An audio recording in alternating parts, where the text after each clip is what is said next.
It's been a 20-year-long struggle for investigators after Hurricane Katrina to positively identify every person whose body was recovered. It's been more than a decade since one of those cases from Louisiana has been solved until now. Tonight, there's one less unnamed victim of the storm that changed us. It's a story you'll see only on WWL Louisiana because we helped make it happen. This is our three-part series, Bringing Dorothy Home.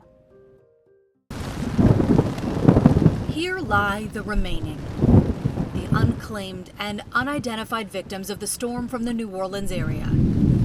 Some have been forgotten. Some remain unknown. Unclaimed, unidentified, and unmarked. Inside each of the blank marble crypts at the Hurricane Katrina Memorial on Canal Street, just off City Park Avenue, lies a human being. 84 people in total, 30 who have never been identified. Most of them New Orleanians who 2 decades ago could have stood behind you in the grocery line. They were people who celebrated birthdays and Saints wins, had favorite places and people, and no doubt endured some tough days like us all. 84 people who lived until the storm took it all away.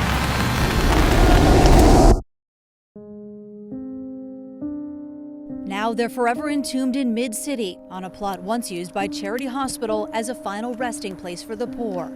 The memorial is in the shape of a hurricane, like the vortex of chaos that claimed well over 1,000 lives, and the identities of dozens laid to rest here.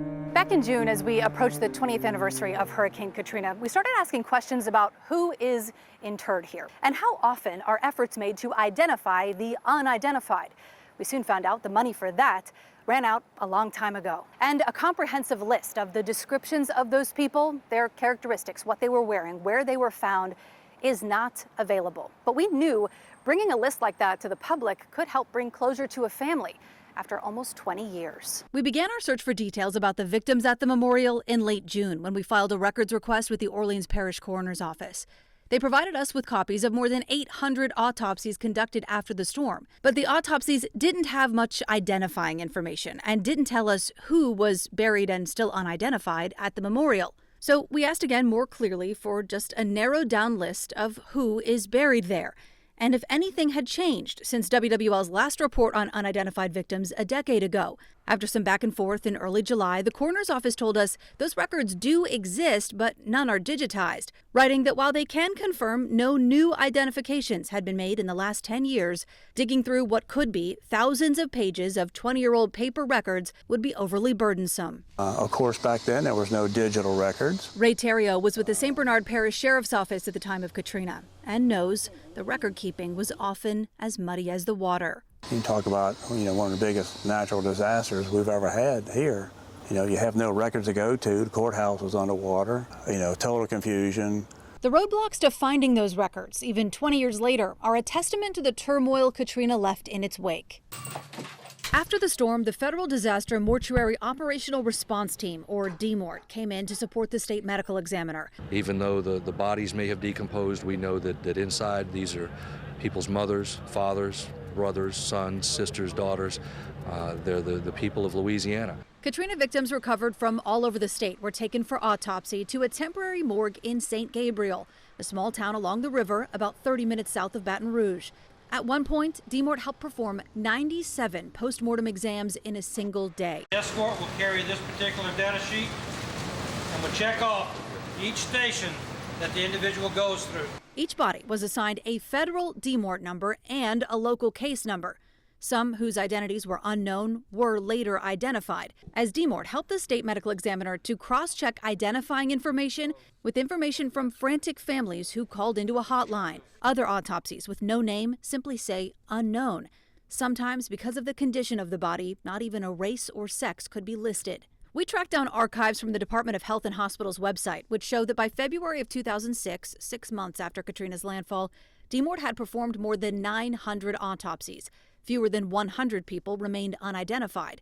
Later that month, according to a state report, the number was down to 86. A lot of our bodies were decomposed because we were so busy saving those that were alive, and there was water involved here. It was below sea level. Eventually, DNA samples were taken, and the unidentified and unclaimed were handed over to the parishes where they were discovered. In Orleans Parish, airtight coffins went to a refrigerated warehouse on Poydras Street, each with a DMORT case number on the casket. Along with many who were still without names, some families couldn't afford to bury their loved ones or had left New Orleans. Years later, as the memorial was under construction, longtime coroner Dr. Frank Minyard was still trying to identify more than 24 nameless victims. Then we've had the horrible situation where people said, we don't want them, you take them. When the memorial was completed, they were moved to their final resting place. We put this memorial together to honor those individuals that have not been properly identified yet. A painful chapter closed without total closure. We do know that at one time the details about the unidentified victims of Katrina were somewhat assembled. An archived press release from July 2006 announced a new searchable interactive map of Katrina victim information. The map is no longer online, and in response to our information request for the data, an attorney for the Department of Health wrote that the department, quote, found no responsive records in the department's possession. Then there's this Associated Press article published across the country in December of 2006. It describes 30 bodies in forensic purgatory in the warehouse on Poydras Street and includes fairly specific descriptions of each case. But no one we spoke with could confirm if this 19-year-old list was accurate, where the descriptions came from, which case numbers they were associated with, or if everyone described is at the memorial. As we pressed on, even members of the Hurricane Katrina Memorial Board, which manages the site, told us during a meeting they did not have the information we were looking for. And so we created a spreadsheet. The 800-plus autopsy reports the Orleans Parish Coroner's Office had recently given us included records for people from Orleans and some other parishes. We began manually entering both the federal and local case number of every autopsy we had for an unknown person, adding any physical characteristics. There were 68 in all. A start, but with only 30 people still unidentified at the memorial, we knew more than half of those on our list were eventually identified. And our spreadsheet was missing a lot of detail. We filled in some blanks thanks to a 2010 report from WWL Louisiana reporter Tanya Dahl, who was able to obtain several pathology reports with details about victims. And then we turned our attention to NamUs, the National Missing and Unidentified Persons System, which is free for the public to use. We found 8 entries matching case numbers on our spreadsheet with much more detail, though we don't know who put the information on the website or why for only 8 cases. While we were filling in the blanks on our spreadsheet, one case caught our attention. A white woman around 5'3" with white hair found almost 2 weeks after the storm in Arabi. She wore a yellow metal chain with Joseph Cone High School engraved on it. So when we looked on NamUs and I saw they were all Orleans except for her, it made me really wonder if anything through St. Bernard had been done. My reporting partner, senior producer Tori Josie. I decided to send off an email to them to see if they had any sort of updates. And it landed on the right man's desk. All 3 of us got the email, and then, okay, what's going on with this? And then, you know what? I was here for Katrina. Let's start digging. We didn't know it at the time, but Terrio, as he says, started kicking over rocks.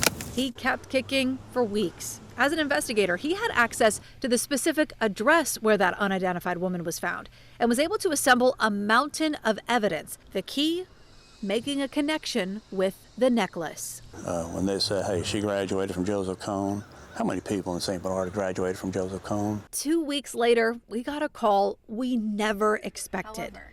I'm pretty sure that we have already solved an unidentified person. Oh my gosh. Here lie the remaining. Some have been forgotten. Some remain unknown. And at least one has been waiting for 20 years. One parish away from home. Engravings are permanent. They stand the test of time and can't easily be washed away by wind, water, or even hurricanes. This is it. For St. Bernard Parish Coroner's Office Chief Investigator Ray Terrio, It was an engraving on an old necklace that finally connected the dots between an unidentified Hurricane Katrina victim and her name. So we've got the right person. We got the right person, there's no doubt. The search began when we reached out to the St. Bernard Parish Coroner's Office this summer for information about an entry in a national database of missing and unidentified people. A Katrina victim, who was still unknown, was found in their jurisdiction, but was possibly interred at the Katrina Memorial in New Orleans, likely due to the chaos that followed Hurricane Katrina. The description: an older woman found in Arabi wearing a necklace that said Joseph Cone High School. When you sent us the email, it's like, we don't know anything about it. 2 weeks into his investigation, he had matched that description with the name of a woman they hadn't even realized was still missing.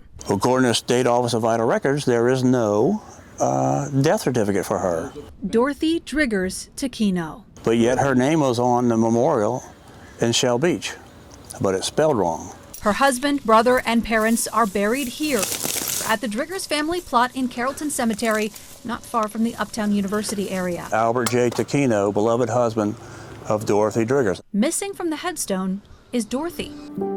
She was born Dorothy Virginia Driggers in 1923. Her family lived uptown in New Orleans on Eleanor Street, and she grew up with 3 brothers. She married Albert Taquino in Florida in 1959. He had 3 children from a previous marriage, but Albert and Dorothy had none of their own. Albert died just 15 years later. All 3 of Dorothy's brothers had also died by 1995, meaning at the time of the storm and now, her closest living relatives are a niece and nephew. This may be the only photo of her that survived the storm. Aunt died, that's my dad's sister. You may, however, recognize her likeness in her niece and goddaughter, Jean Driggers. When I was growing up, everybody on my mama's side of the family, you look just like your aunt died, just like your aunt died. Jean grew up in the lower 9th Ward with weekends full of family time. Somebody always made sure that she was included. A head full of white hair and a weekly appointment to keep it perfectly set. And that big purse on her shoulder, anything you'd ask her for would be in that purse. The memories are fond. Here's the 10 o'clock position. But the night before Katrina made landfall was full of gut-wrenching choices. Jean says she and another aunt were working a closing shift at a restaurant out in the east, and it was past 10 when they and Jean's mother decided it was time to get out. Aunt Dot was at her home on Community Street in Arabi. It just got so late, and I was discussing whether to go down there and go get my Aunt Dot or whatever. But it was just to the point where it was too late and the hurricane was coming straight in. Worried all 4 of them would be stuck, she hopped on I-10 toward Mississippi, leaving Aunt Dot behind. So I didn't know what to do. I was torn, and it really did hurt me, but I just didn't know what to do at the time. Jean says she called Dot's number and the family assistance hotline for months after the storm. When she returned to New Orleans, she submitted DNA, hoping it would lead to a positive identification of the body found in Dorothy's home, believed to be Dorothy.